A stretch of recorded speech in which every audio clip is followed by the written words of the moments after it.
Si jamais tu veux y aller, apprends ceci comme principe. Être enlevé pour être enlevé. Le secret, être enlevé pour être enlevé. Le principe, si jamais tu veux y aller.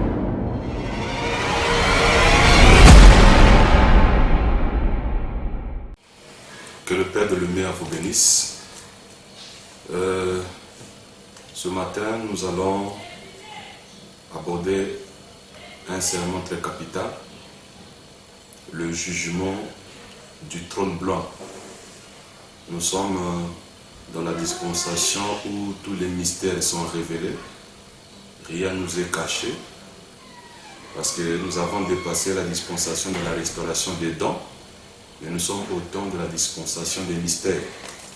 Cela veut dire que tout ce que Dieu avait dans sa grande pensée avant la fondation du monde nous est révélé aujourd'hui. Les sceaux, c'est la révélation de toute la Bible, dit Frère Branham. C'est Jésus-Christ dans sa totalité. Alors nous allons aborder ce sujet en deux parties.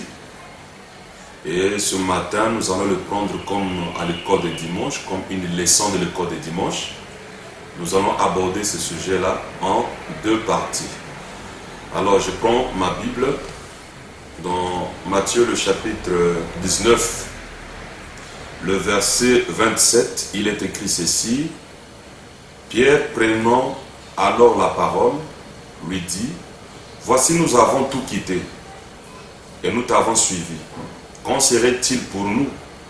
Jésus leur répondit, « Je vous le dis en vérité, quand le Fils de l'homme, au renouvellement de toutes choses, sera assis sur le trône de sa gloire, vous qui m'avez suivi, vous serez de même assis sur 12 trônes, et vous jugerez les 12 tribus d'Israël. » Alors je prends encore 1 Corinthiens, le chapitre...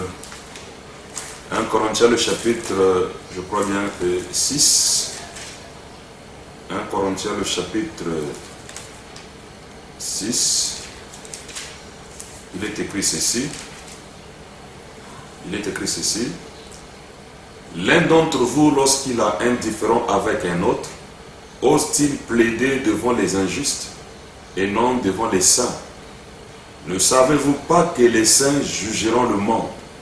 Et si c'est par vous que le monde est jugé, êtes-vous indigne de rendre les moindres jugements? Ne savez-vous pas que nous jugerons les anges? Et nous ne jugerons pas, à plus forte raison, les choses de cette vie. Que le Père de lumière, le Seigneur Jésus-Christ, ajoute la bénédiction à la lecture de sa parole. Nous parlons du jugement du trône blanc. Le jugement du trône blanc. Dans la Bible, l'apôtre Pierre, il avait dit ceci dans dans 1 Pierre, le chapitre 4, le verset 17. Il avait dit ceci. Il dit, je vais lire ça, c'est très important comme fondement. Car c'est le moment où le jugement va commencer par la maison de Dieu. Or, si c'est par nous qu'il commence, quelle sera la fin de ceux qui n'obéissent pas à l'évangile de Dieu? Et si le juste se sauve avec peine, que deviendront l'impie et le pécheur? Donc ici, l'apôtre Pierre dit que le jugement commence dans la maison de Dieu. Et ici, il fait allusion au jugement des élus. Parce que tout homme qui est sur la terre doit être jugé. Mais il y a d'autres personnes qui sont déjà jugées sur cette terre. C'est ce que l'apôtre Pierre avait dit, que le jugement commence dans la maison de l'Éternel. C'est le jugement de l'Évangile. Un fils de Dieu ou une fille de Dieu, quand il écoute la parole de Dieu le juge. Et le fils ou la fille de Dieu se répand. La parole de Dieu l'interdit certaines choses. La parole de Dieu l'oriente. La parole de Dieu le commande. C'est aussi un jugement. Et ces jugements-là se passent dans la maison de Dieu. Et là, l'apôtre Pierre est en train de parler du jugement des élus, des fils et filles de Dieu qui devraient être jugés sur cette terre. Ça, ce n'est pas le jugement du trône blanc, mais ça, c'est le jugement de l'évangile. C'est le jugement de la maison de Dieu. Alors, ce jugement-là se passe pendant que l'évangile ou le message de l'heure est prêché. Quand tu écoutes la parole te condamne, tu sens que ce que j'ai fait c'est mauvais, tu te répands, tu t'arranges, tu vas de l'avant. C'est pour cela que j'ai souvent l'habitude de dire, si longtemps tu n'es pas encore mort, tu as encore de l'espoir. Mais si tu es mort, il n'y a plus d'espoir. Donc si longtemps nous sommes sur cette terre des vivants, nous pouvons être jugés. Et ce jugement n'est que pour les fils et filles de Dieu. Parce que c'est seulement les fils et les filles de Dieu qui peuvent reconnaître le message de l'heure, la parole du jour, ou reconnaître le message et le jour, ou le jour et le message. À ce moment-là, ce fils-là, la parole le juge. S'il était loin du Père, il s'approche du Père. S'il était un pécheur, il devient un saint. S'il était ceci, il devient cela. Alors c'est un jugement qui se passe sur cette terre. Et là, c'est l'apôtre Pierre qui nous a aidés. Et pour les élus, pour les fils et filles de Dieu, leur jugement se passe maintenant dans la maison de Dieu. C'est pour cela qu'il est très important d'écouter la parole. Et très important de s'identifier à la parole. On ne se force pas. La parole elle-même vivra la parole. Cela veut dire que c'est pour cela que Jésus avait dit ceci, sans le Saint-Esprit, vous ne pouvez rien faire. Et regardez même l'apôtre Pierre qui a marché avec Jésus pendant 3 ans et demi. Il n'était pas encore converti. Jusqu'à ce qu'il lui avait dit, quand tu seras converti, affermis tes frères.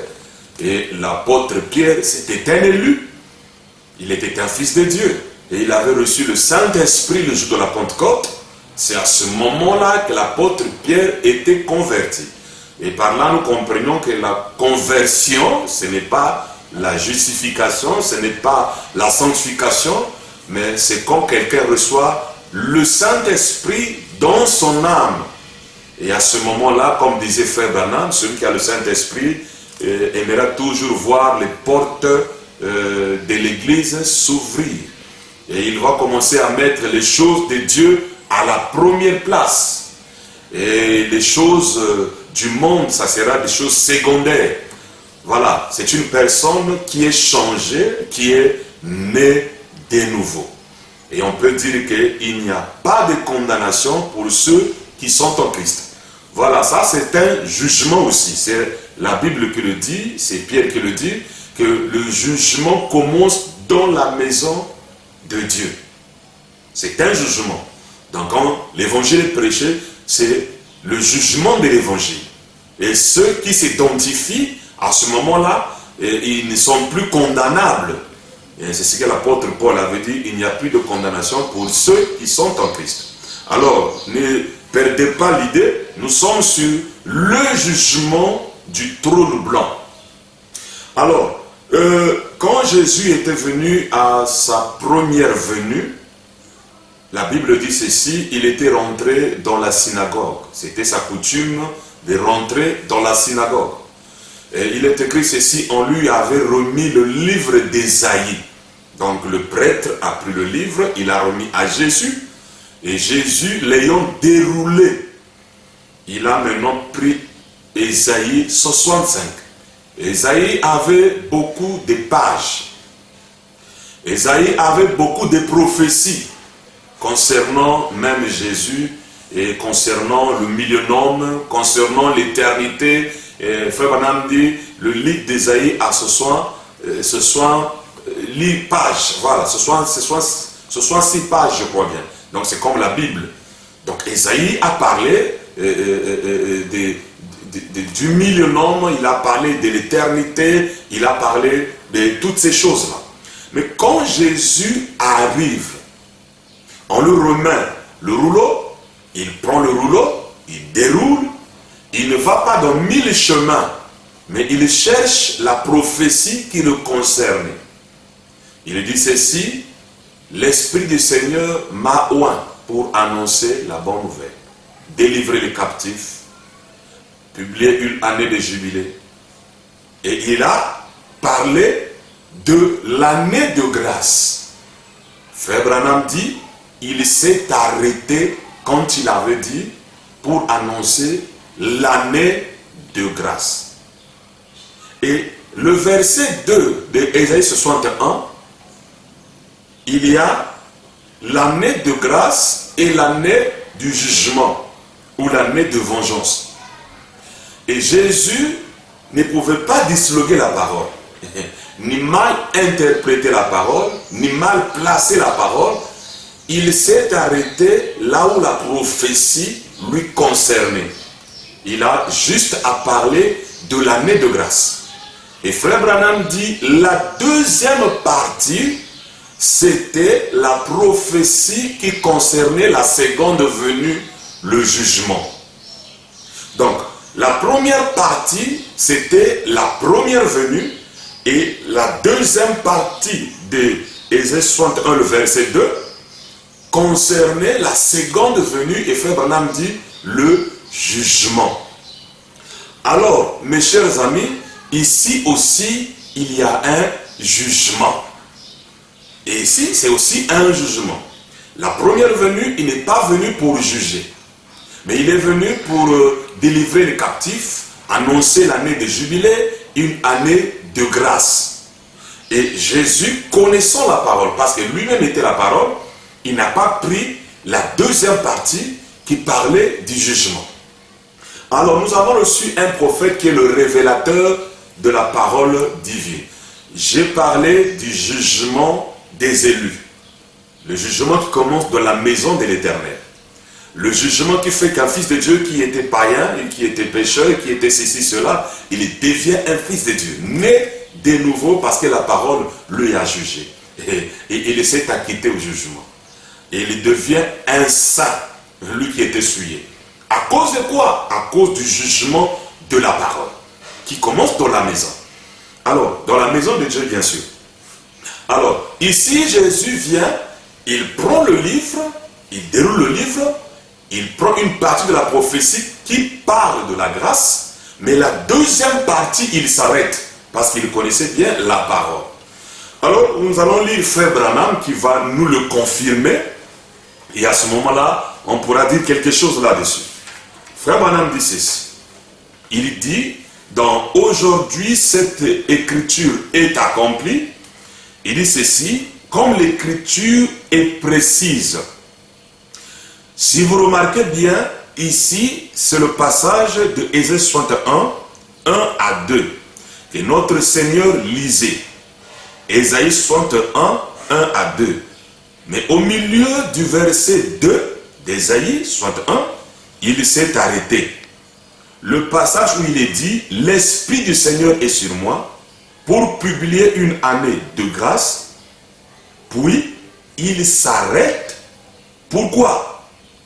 L'autre partie d'exercer le jugement ne s'appliquait pas à sa première venue, mais à sa seconde venue.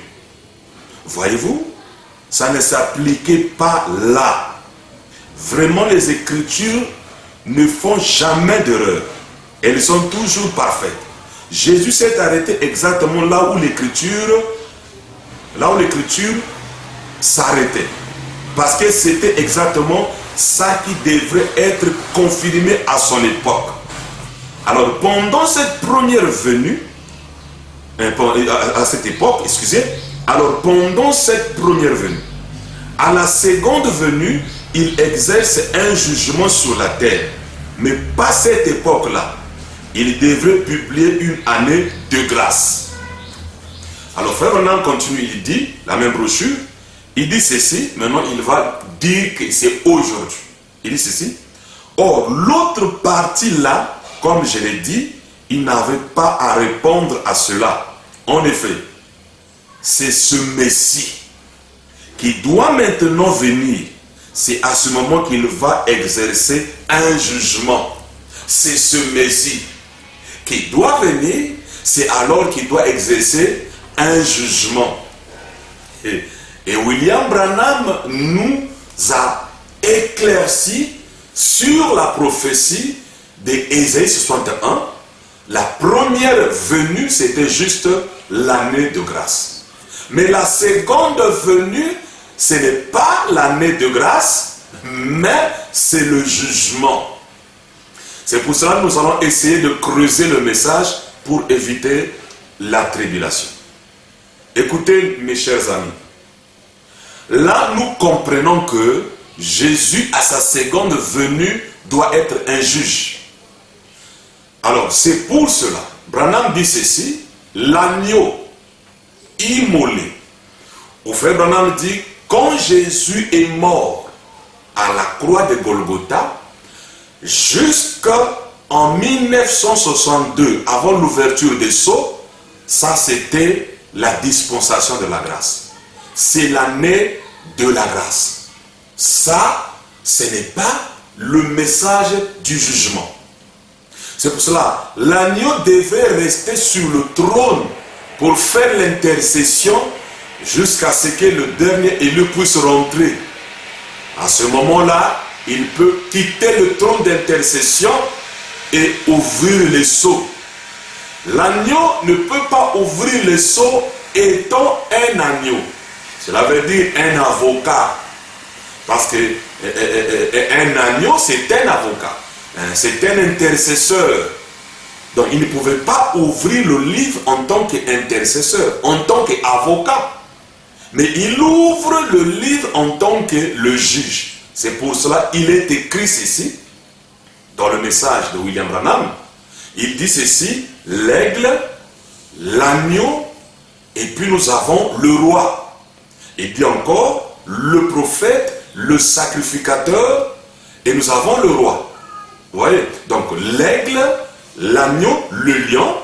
Donc l'aigle, en tant que prophète, le fils de l'homme. Il est l'agneau au cours des âges pour faire l'intercession. Et il est le lion pour réclamer ce qu'il a racheté au cours des âges.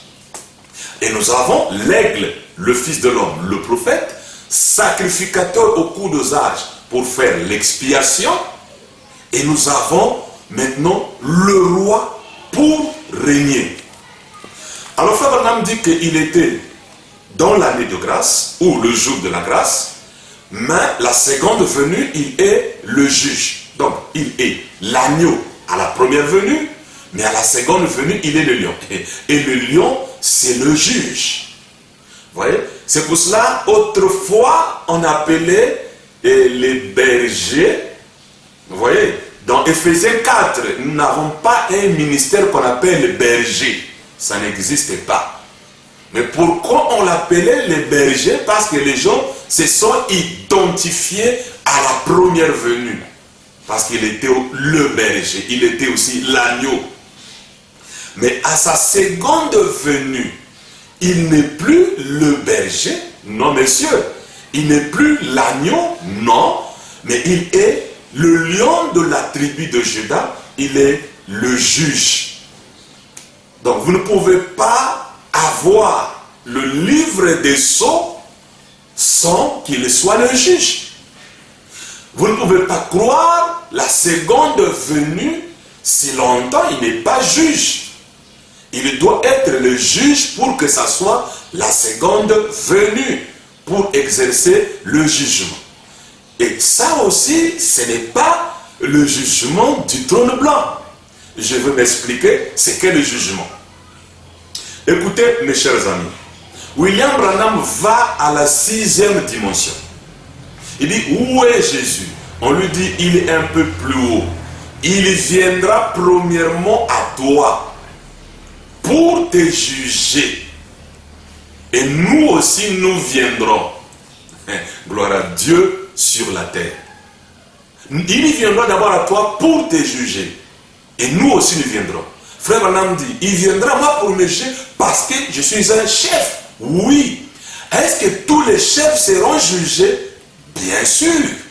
Si ceux de Paul rentrent, les miens entreront aussi.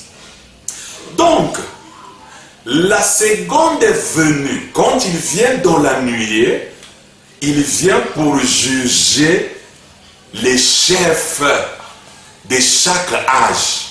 C'est le jugement des chefs. Amen. Gloire à Dieu sur la terre. Le jugement des élus ou des fils de Dieu, c'est le jugement que l'apôtre Paul ou Pierre a dit, le jugement de Dieu commence dans la maison de Dieu. Parce que Frère Branham dit, aujourd'hui cette écriture est accomplie, une écriture, je dois d'abord lire ça, il dit ça, une écriture peut avoir une double application, et c'est très important, une double révélation. Une seule écriture peut avoir une double application, une double révélation. C'est Frère Branham qui le dit, et c'est très capital. Il dit ceci, qu'une écriture peut avoir une double application. Veuillez m'excuser. Ok. Il dit ceci. Comme je n'avais pas noté ça du tout. Bon, ok. C'est une écriture, c'est dans... Aujourd'hui, cette écriture est accomplie. Une écriture peut avoir double application. Une écriture peut aussi avoir multiples révélations. Voilà. Double application, multiples révélations. Alors, ici, Jésus doit venir à sa seconde venue pour juger les chefs des âges de l'Église. C'est pour cela. Selon les âges de l'Église, le dernier élu, c'est William Branham. Et William Branham représente l'âge ou les élus de cet âge-là. C'est pour cela, quand la nuée est venue en 1963, Frère Branham dit que les 7 anges qui représentaient les 7 âges de l'Église sont venus. Voilà le jugement dont on avait dit à la 6e dimension que Jésus est venu pour te juger. Donc nous avons déjà un jugement des fils de Dieu qui se passe dans la maison de Dieu. Quand les messagers prêchaient, Paul, Irénée, Martin, Colomban, Luther et les Éphésiens 4, quand ils prêchent, c'est un jugement qui se passe. Et ceux qui sont fils de Dieu changent de position. Ils quittent de la mauvaise à la meilleure position. Les âges aussi, au cours des âges, chaque messager devrait aussi être jugé. Parce que c'était aussi des chefs de chaque âge. C'est pour cela, les Éphésiens 4 ne peuvent pas se comparer au messager. Le messager a plus de mesures de grâce que les Éphésiens 4. Parce que le messager, la parole vient à lui. Et les Éphésiens 4, ce sont des auxiliaires. Mais tous sont des fils de Dieu.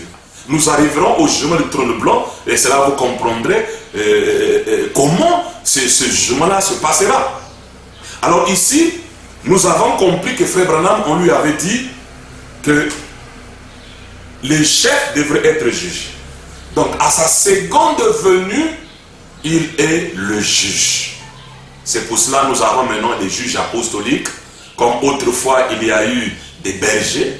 Et le berger interne, parce qu'il est en train de conduire un peuple, un groupe, il a un troupeau, on l'appelle le berger.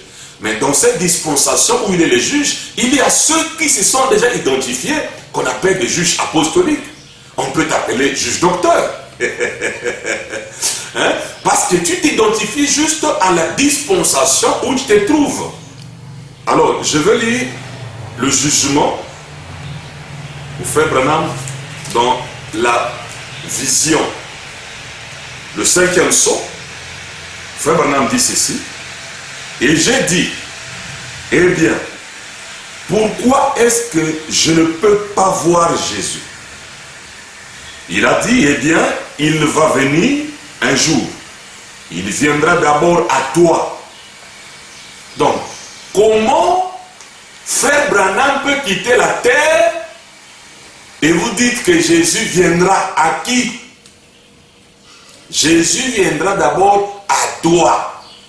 Et quand la nuit est venue, la nuit n'est pas partie chez Sotoman, ni chez Neville. Mais quand la nuit est venue, qui est monté, qui est rentré dans la nuit? C'est William Branham. C'est lui qui avait la vision de la déflagration.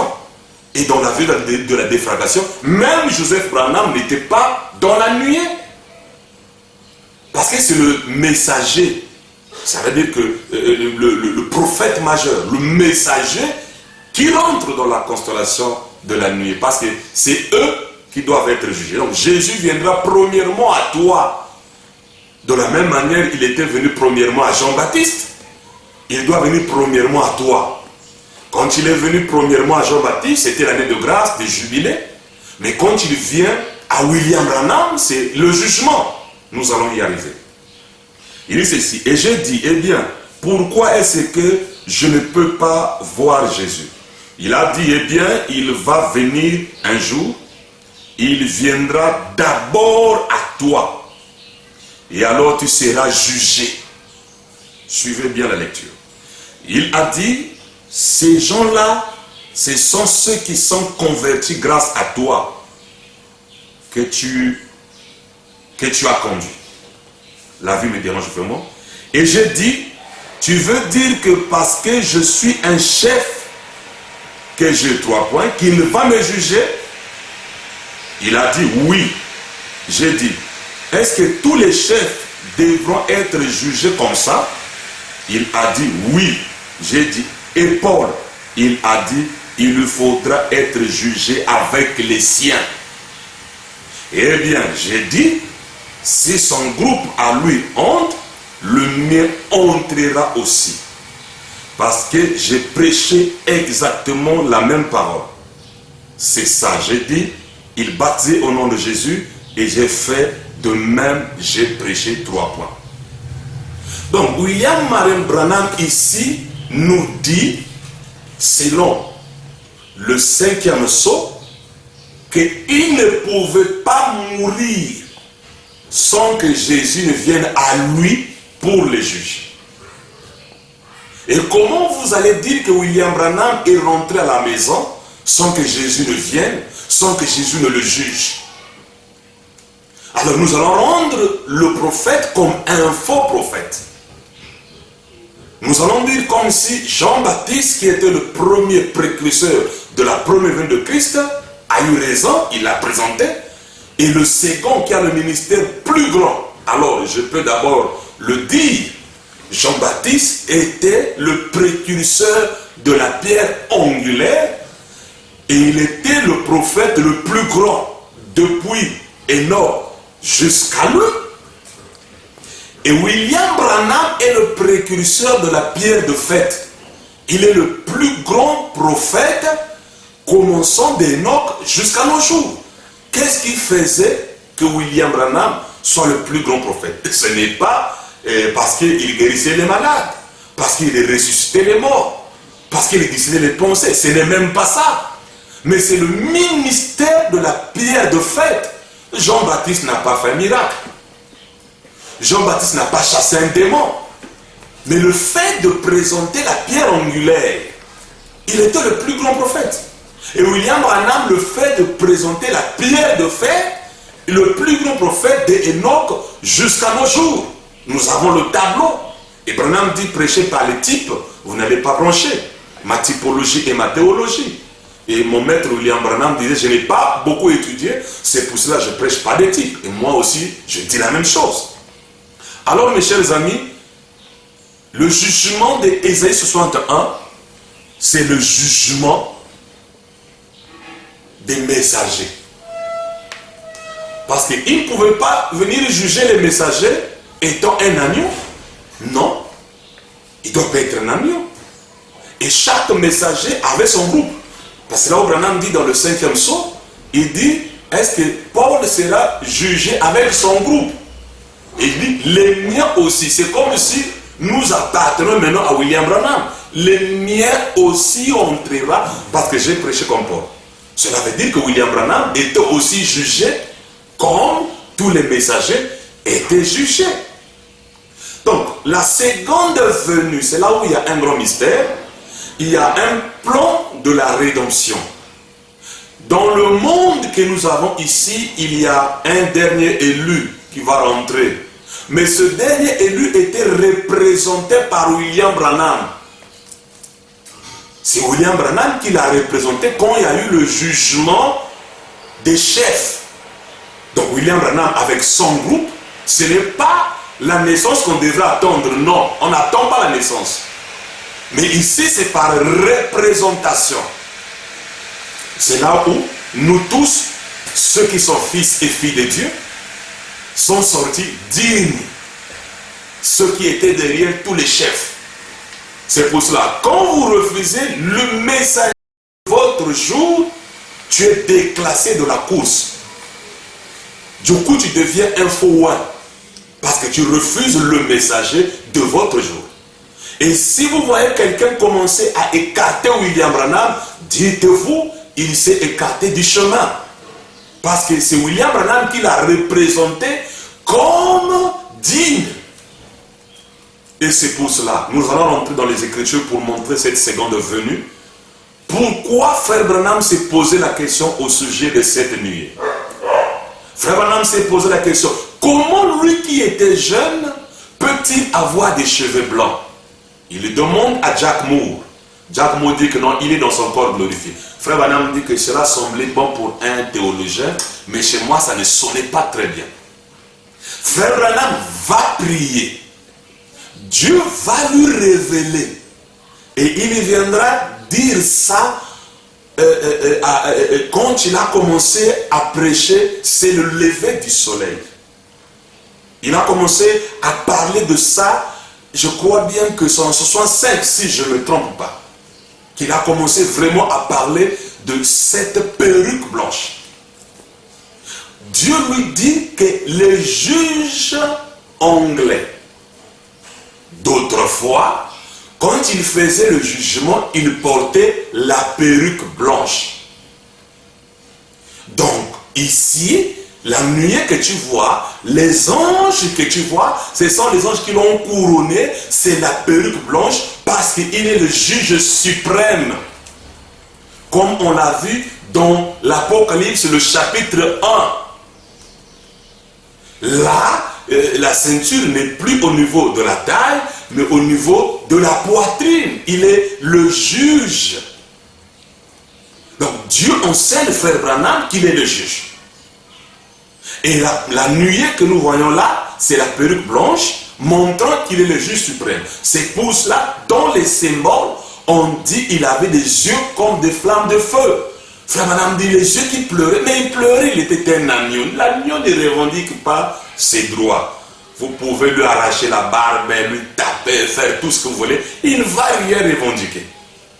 Et c'est pour ça qu'il pleurait. Mais à la seconde venue, il est le lion. Il est le juge. Il juge les chefs de chaque âge. Alors il a la perruque blanche. C'est le juge suprême des cieux et la terre. Et ça, ce n'est même pas le jugement du trône blanc. Parce qu'ici, il s'agit du jugement des élus où Pierre a dit, le jugement commence dans la maison de Dieu. Et si nous nous sommes sauvés avec peine, à combien plus forte les impies et les pécheurs, c'est le jugement dans la maison de Dieu quand on prêche la parole. C'est pour les élus. Et ici, dans la seconde venue, c'est le jugement des chefs, des messagers. Alors nous allons lire ça. Et après, nous allons poser une pierre pour le jugement du trône blanc. Parce que plusieurs personnes ont commencé à dire que la seconde venue, c'est le jugement du trône blanc. Et ils disent que c'est le jugement du trône blanc. Alors nous allons essayer par la petite grâce que Dieu nous a faite, nous allons essayer un peu d'étudier ça calmement. Et je crois bien sûrement. Dans ce lever du soleil, Frère Branham dit ceci, pour montrer qu'il est le juge. Le juge. Vous ne pouvez pas avoir les sots sans qu'il soit juge. Le sceau, c'est le juge. Il dit, il est celui qui a ouvert ces sceaux, il est ces sceaux, car la parole entière de Dieu, c'est Christ. Et les sceaux qui ont été ouverts, c'est Christ. D'ouvrir les sceaux, qu'est-ce que c'est? Alors, de révéler Christ. Il continue, dit, et les 7 anges, même, qui représentaient les 7 églises, au complet, et nous ne pouvons même pas le voir. Eux, c'est eux qui ont pris la photo, c'est-à-dire la science, pas nous. Et le voilà. Il se tient là, le juge suprême, montrant qu'il est l'alpha et l'oméga. Le commencement et la fin. Quelle identification!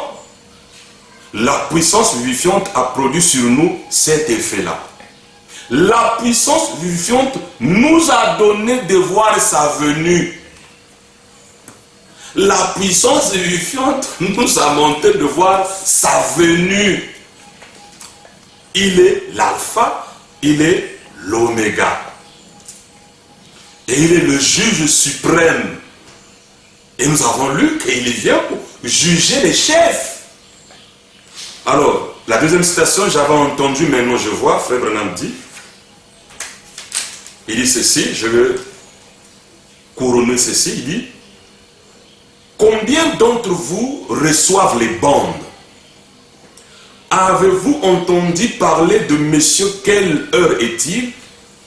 Ces magazines et tout ça. N'avons-nous pas montré ça un an avant que cela arrive? La science ne sait pas quoi répondre à ces sujets. Il y avait là le Seigneur Jésus couronné avec cette perruque blanche sur la tête. Le Seigneur Jésus couronné avec cette perruque blanche sur la tête. Il ne peut pas être juste sans porter la perruque blanche sur la tête, comme vous le voyez dans la Bible, dans l'Apocalypse 1. Gloire à Dieu sur la terre.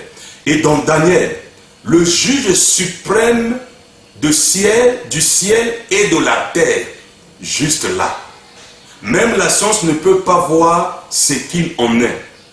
Et à l'observatoire, là-bas, à l'université de l'Arizona, et un peu partout au Mexique, ils font des recherches, ils en font depuis 2 ans. Et vous, à l'avance, cela vous avait été dit que cela allait arriver. Donc, cette seconde venue, amen, gloire à Dieu sur la terre, n'est pas pour tout le monde. Un frère a pris la nuée pour aller montrer à une école, disant que voilà la nuée, voyez-vous ses yeux, son nez, sa barbe. Frère Branham dit, ne donnez pas les perles au pourceau. Ce n'est pas pour eux, c'est pour les élus. Comme la première venue n'était que pour les élus, c'est eux qui ont reconnu, c'était l'année de grâce, c'était le jubilé. Et cette première venue a pris fin en 62. Cela veut dire que la dispensation de la grâce, jusqu'en 62. Mais quand la nuée vient, il devient le juge suprême. Selon Apocalypse, le chapitre 1, il porte la perruque blanche. Il vient pour juger les chefs. Et comment pouvez-vous dire que la seconde venue, c'est le jugement du trône blanc? Parce que là, il ne vient que juger les chefs. Et les chefs représentent les élus de chaque âge. Voilà la seconde venue, le juge suprême. Il vient en tant que le lion et c'est déjà accompli. C'est pour cela qu'on fait Branham parle d'Ésaïe 61, il prend l'histoire ou ce qui s'était passé quand il voulait prêcher les douleurs de l'enfantement. Un prêtre, il ne savait plus parce que les pages étaient collées, il a cherché le verset qu'il voulait lire, il n'a pas trouvé. Branham était un peu comme paniqué. C'était une nouvelle Bible que son épouse lui avait donnée le jour de Noël, comme don ou comme cadeau. Et frère Branham fouillait rien. Un prêtre est venu, lui a remis la Bible. Et Branham met ça en rapport avec Ésaïe 61, où Jésus a parlé de la première venue, où le prêtre lui a remis aussi le livre d'Ésaïe. Et dans cette brochure, il prêche aujourd'hui, cette écriture est accomplie. Il dit que la deuxième partie, ça devait s'accomplir avec ce Messie-ci, le jugement. Voilà le jugement des chefs. Alors, juste pour vous montrer le type de jugement, parce que plusieurs de nos bien-aimés frères, ils disent que la nuée là, c'est le jugement du trône blanc. Bon, une écriture peut avoir double application, une écriture peut avoir multiples révélations, mais selon la petite compréhension que le Seigneur m'a donnée, je me suis dit et j'ai compris avec le message, le jugement du trône blanc se fera dans le corps glorifié. Alors je vais m'expliquer. Le jugement du trône blanc. Le jugement du trône blanc, c'est ce que Jésus avait dit, que la reine de midi s'élèvera en ce jour-là et vous condamnera. La reine de midi s'élèvera au jour du jugement et vous condamnera. Or, la reine de midi n'était pas une femme juive. Amen. C'est pour cela, le jugement n'est pas seulement pour les pasteurs. Le jugement du trône blanc, il est question des fils et filles de Dieu. Ce n'est pas un problème des prédicateurs. Non, c'est moi qui vais vous juger. C'est moi votre pasteur, je vais vous juger. Si tu n'es pas fils de Dieu, ta brebis là va te juger.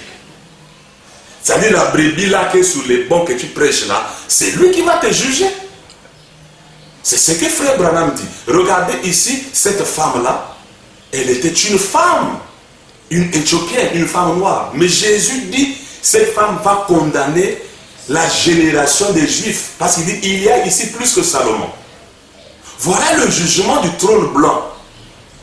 Le jugement du trône blanc, c'est ce que Jésus avait dit à Pierre. Quand le Fils de l'homme viendra au renouvellement de toutes choses, quand il sera assis sur son trône, vous allez vous asseoir sur 12 trônes pour juger les 12 tribus d'Israël. Voilà le jugement du trône blanc. Bon, maintenant si la nuée c'est le jugement du trône blanc, où sont les Juifs? Où sont les 12 tribus? Et où sont les 12 apôtres qui doivent juger? Le jugement du trône blanc, c'est ce que Paul avait dit. Ne savez-vous pas que les saints jugeront la terre? Remarquez, le jugement du trône blanc, les pharisiens parlaient plus du jugement du trône blanc. Ils parlaient de la résurrection dernière. C'est pour cela que quand Jésus avait ressuscité Lazare, il avait dit, ton frère va ressusciter. Marthe, enseignée par les pharisiens, il dit, oui, je sais, il sera ressuscité au dernier jour. Jésus, non, maintenant même.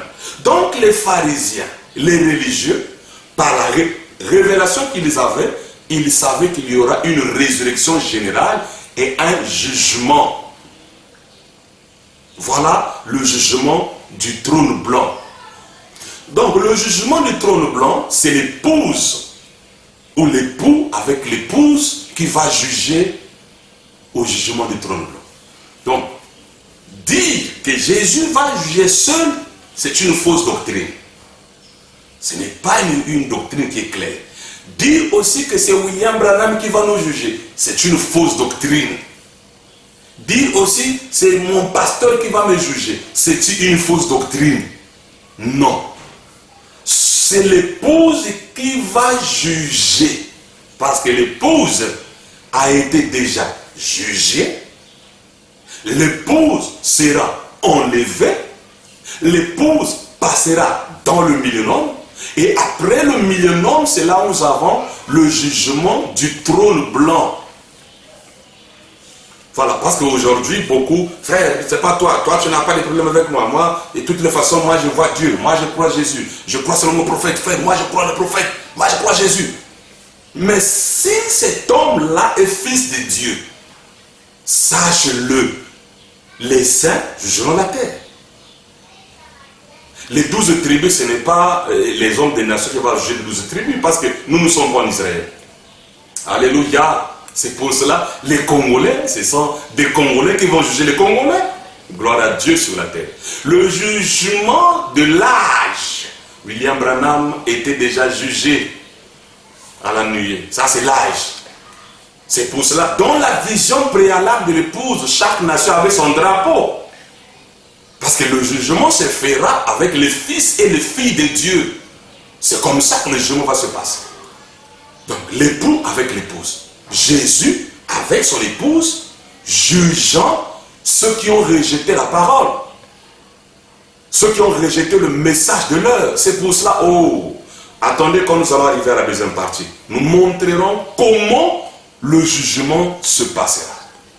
Je vais d'abord lire ceci, je vais terminer. Donc, le jugement du trône blanc, ce n'est pas ni Jésus, ni Branham, ni Paul, ni Irénée, ni qui que ce soit, non. Ça sera seulement Jésus comme époux et l'épouse, les membres, pas une personne, qui vont juger le monde. Voilà comment le jugement se passera. C'est pour cela que nous devons nous respecter les uns et les autres. Respectons-nous les uns les autres. Il faut qu'il y ait le respect. Respectons-nous. Tu ne connais pas. On ne crie pas sur le front de quelqu'un, fils de Dieu, fils de Satan. Ça n'existe pas. Je dois respecter. Peu importe ce qui est arrivé avec l'autre, c'est son problème, c'est son salut. Je n'ai rien à faire avec cela. Moi, je fais mon chemin. Alors, je vais lire Frère Branham et je vais terminer par ceci. Oh Seigneur, j'ai pris trop du temps aussi. Je termine par ceci. Branham dit ceci. Il dit, regardez. Non, voilà. Oh Dieu. Ok. Frère Branham dit ceci. Et alors, le roi et sa reine descendent pour le jugement du trône blanc.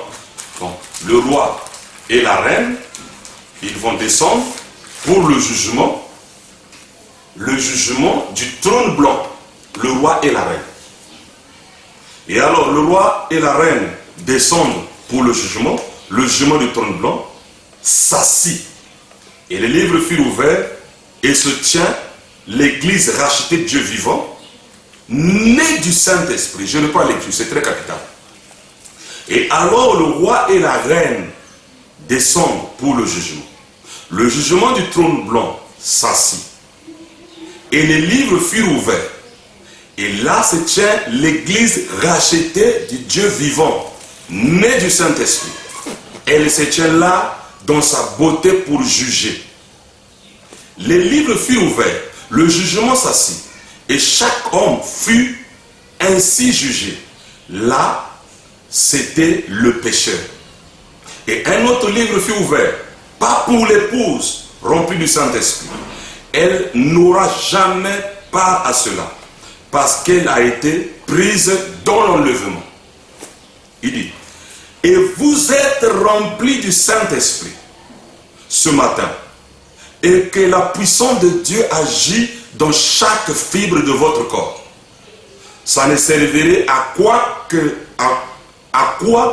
de vous faire comparaître en jugement. Vous avez déjà été jugé. Vous avez été accepté, rempli, et vous êtes déjà enlevé dans le lieu céleste avec Jésus-Christ. Non pas vous le serez, mais vous êtes maintenant, dès à présent, enlevé. Donc ici, Frère Branham dit que non, cette épouse rachetée ne passera pas en jugement parce qu'elle était déjà jugée et acceptée. C'est pour cela qu'il y a des citations, Frère Branham dit que je répondrai au jour du jugement. Non. Frère Branham ne sera plus encore jugé. Ça, c'était avant l'ouverture des sceaux. Frère Branham ne sera plus jugé, il était déjà jugé. Et c'est lui qui va juger, étant fils de Dieu. Alors, deuxième citation. je vais terminer par ceci. Frère Branham dit, il dit ceci, ok. Il dit, regardez l'enseignement de ce matin. Lorsque le jugement s'assit et que les livres furent ouverts, là Jésus est venu accompagné de myriades de saints. Et alors le jugement s'assit. Les voilà tous autour, les voilà tout autour, pour le jugement du trône blanc, comme nous l'avons vu dans l'Écriture. Et les livres furent ouverts. Et un autre livre fut ouvert, celui qui était le livre de vie. Et ceux qui avaient été pris dans l'enlèvement, jugeaient ces gens. Pas vrai? Ceux qui étaient rentrés à la maison, qui avaient reçu leur corps glorifié et qui avaient vécu la période du millénaire, ils étaient là, au jugement du trône blanc, en train de juger ces gens. Il a dit qu'il séparerait les brebis avec les boucs. Maintenant, vous dites ici, mais vous voyez, mais voyons, vous dites ça. Est-ce que ça arrive, 3 points? Où ça, frère Branham? Au jugement du trône blanc. Donc, c'est au jugement du trône blanc où ceux qui jugent sont dans le corps glorifié. Donc, les religieux qui n'ont pas la révélation du jugement du trône blanc, ils pensent que c'est Jésus qui va leur juger seul. Et d'autres religieux qui sont dans le message, ils pensent que c'est William Branham qui va les juger. Non. Ce n'est pas comme ça. Ici, c'est les fils et filles de Dieu, les élus. C'est ceux-là qui sont des juges et qui vont juger. Jésus juge, l'épouse juge. Les 12 apôtres aussi jugent les 12 tribus d'Israël. Amen. La reine de Séba aussi est en train de condamner pourquoi ils n'ont pas cru la sagesse de Jésus, parce que lui, il avait cru la sagesse de Salomon. Voilà. Et nous allons rentrer dans la deuxième partie, montrant comment ce jugement du trône blanc se fera, va s'effectuer. Voilà par la petite compréhension du message de l'heure, à cause de l'ouverture des sceaux. Parce que les sceaux nous ont éclaircis. Les sceaux nous révèlent tous les mystères. Rien ne nous échappe. C'est la grâce du Seigneur. Que le Père de lumière vous bénisse et qu'il vous donne la compréhension. Qu'il vous bénisse richement et qu'il vous donne la compréhension. Bonne compréhension, mes amis.